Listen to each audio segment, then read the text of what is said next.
Hey guys, I did cut the other video in half because it was about 25 minutes, and so I decided to cut it into two parts. So yeah, so let's get back to that story right now. Thanks again for tuning in. So this is what I looked like with hair before.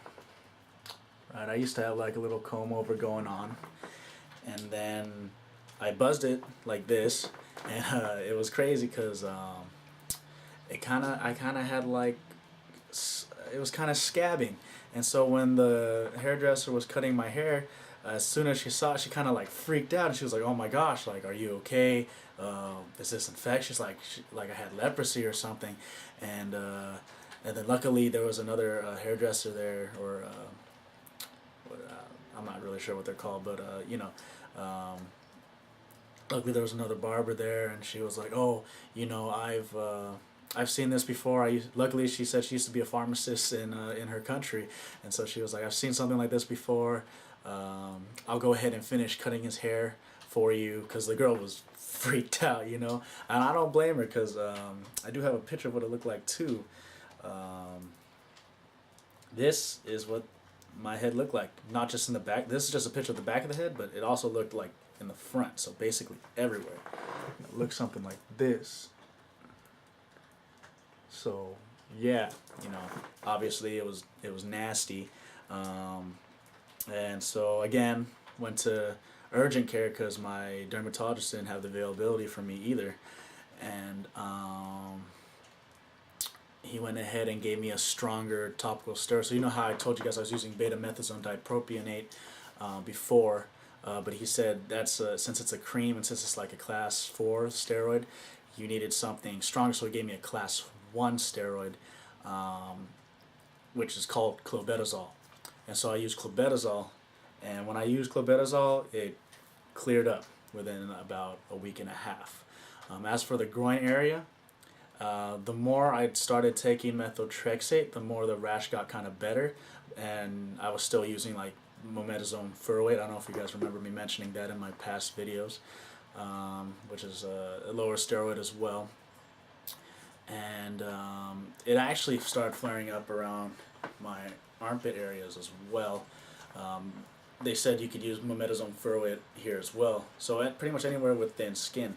And sadly I started getting red patches on my face too, and they did at first say it was okay to use the weaker steroid on my face, but then another problem started, and I started getting acne everywhere.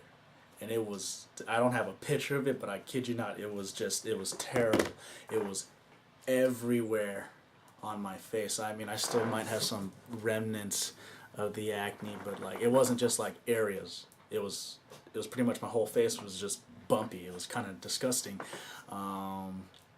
And I don't mean that for anyone who has like bad acne problems. It's just, to me personally, for myself, it's just like, I've never had this before. Like, why is this all coming out? What is this? I found out it's because of the steroids. It could be because I was taking prednisone as well, and on top of that, using it on my face. And so then they started me on this other medication for acne. It's an antibiotic called doxycycline. And on top of that, I also had to put, I don't know if it's an antibiotic, but I also had to put some kind of cream on my face as well. And so yeah, so everything seemed to be getting better, and then I finally saw, or I finally got a referral to a rheumatologist, because even though everything was getting better, my leg was still kind of acting up. And when I saw the rheumatologist, he went ahead and started me on a auto injection called Taltz. And actually at the end of this video, I'm probably going to post a video of me applying Taltz to myself. But yeah, it is an auto injection. There are other brands, like I said in my first video. There's commercials about Humira, and I think there's another one called Embryo or Embryon. And pretty much these auto injections are autoimmune suppressants, so they suppress the immune system. So people like me with my condition, or people with other arthritic conditions or rheumatoid arthritis, get better because the reason why the joints are swelling is because our immune system is very or overreactive, or even like it's just, yeah, I guess that's the term. It's overreactive, and so it's causing swelling, it's causing pain. And the thing about it was, yeah, so they call it psoriatic arthritis because what happens is when you get psoriasis, when you start getting the skin problems, your immune system starts to get a little weak, or it starts getting messed up. It's not acting normal. And so psoriasis itself doesn't cause arthritis. That's what I'm like. It's not a direct cause. As I think the statistics, like 1 out of 3 people with psoriasis will get the arthritic conditions. Pretty much what happens is, since your immune system is weak or overactive, or whatever's going on with it, whatever making it not normal, it will then start attacking areas like the joints, and that's what causes the psoriasis, the psoriatic arthritis.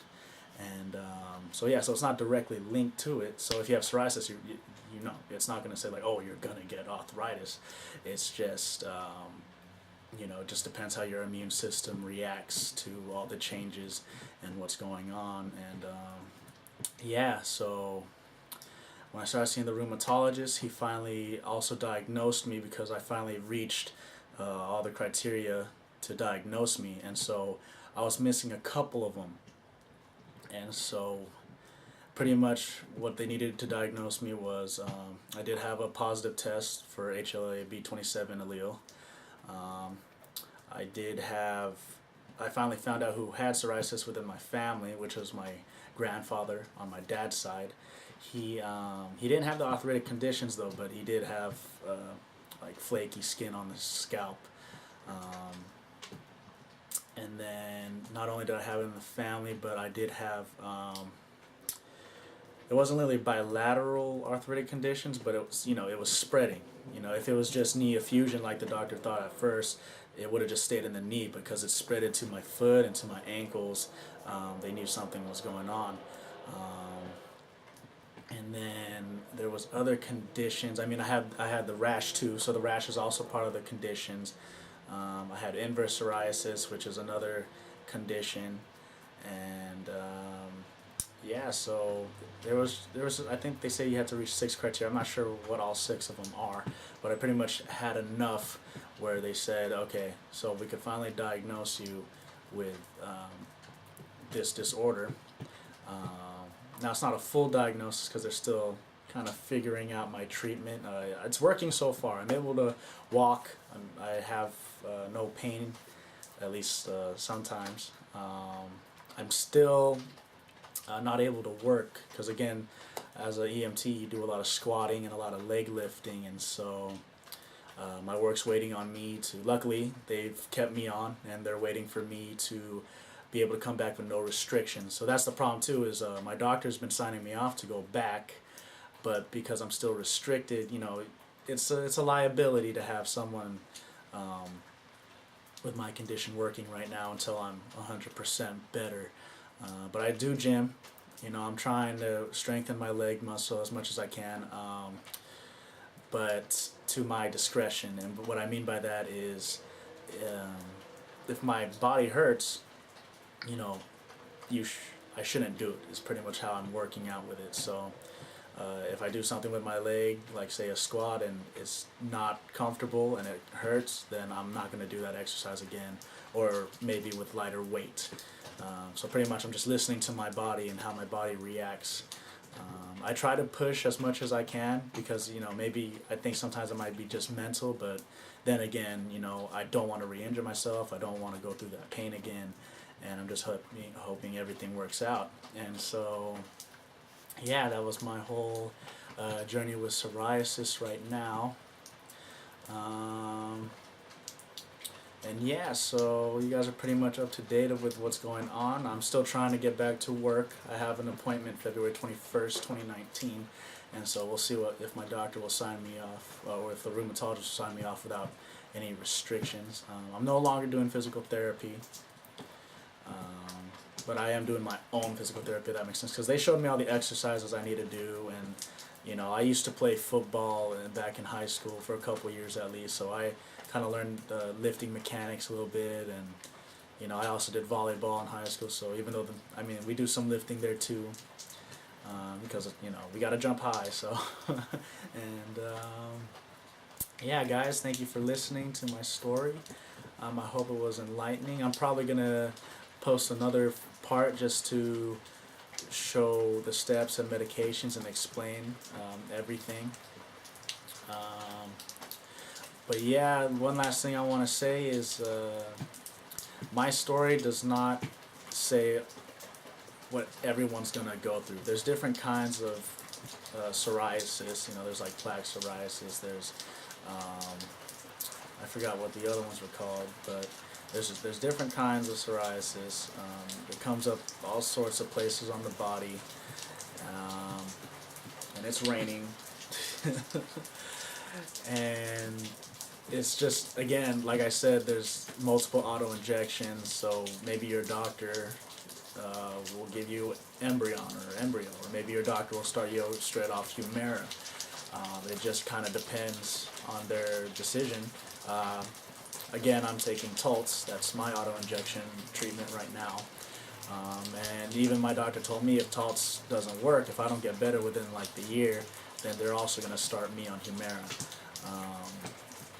So it just, again, just depends on your doctor. I don't even know, some doctors might not even want to give you methotrexate, because they do, methotrexate is known to have some long-term problems. But you know, that's any medication. You know, if you're taking any medication long term, you're gonna have side effects. And so, yeah, I'm just hoping for the best. And you know, I do have a great family and a great support system of friends that help me out through all these hardships, and trying to get through that last fall 2018 semester. And it's been interesting, you know. But I'm still working. I'm still working at, you know, getting better. And hopefully I'll be going to a graduate school soon, as to where, you know, if you guys, again, subscribe to this channel, you'll probably figure out where I'm going.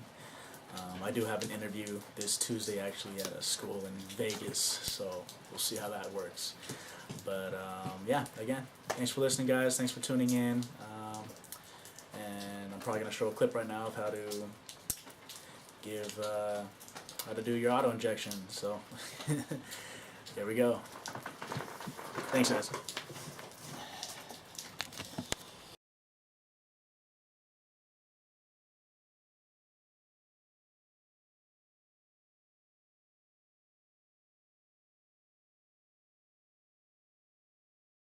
Recording already. Is recording already? Over here. Yeah. Over here. Over here. What's up? Hello, people. Future. What's up? Move, dog. Alright, so it's my leg. I'm gonna rip this. Oh.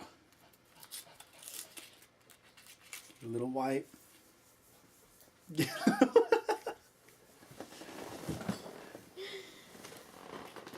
Alright.